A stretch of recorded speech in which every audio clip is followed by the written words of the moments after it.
this the prettiest bouquet that you've ever seen. It's a kale bouquet, and today our recipe is all about kale.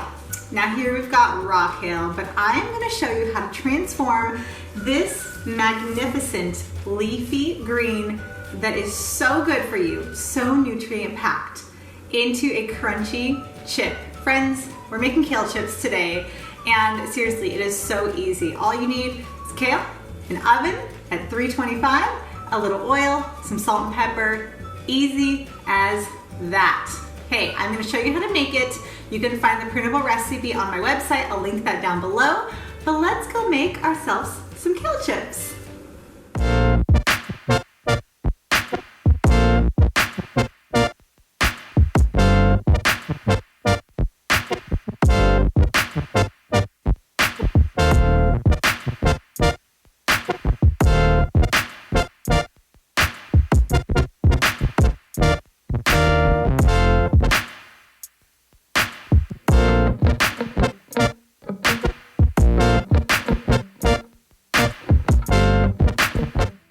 Easiest recipe, right? It comes together so quickly. My kids love it.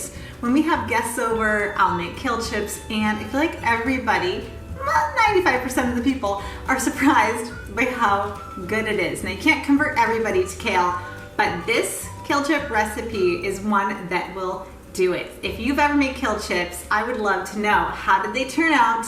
Are you a super fan just like I am? Have you tried this recipe? Make sure that you do. Don't overcrowd your pan so that you can really get them nice and crispy. All right, leave a comment down below. Let me know what you think, how they turned out for you. Thumbs up, and be sure you subscribe so you're not missing out on any of these delicious recipes. I'm gonna go put my bouquet in some water. I'll see you later.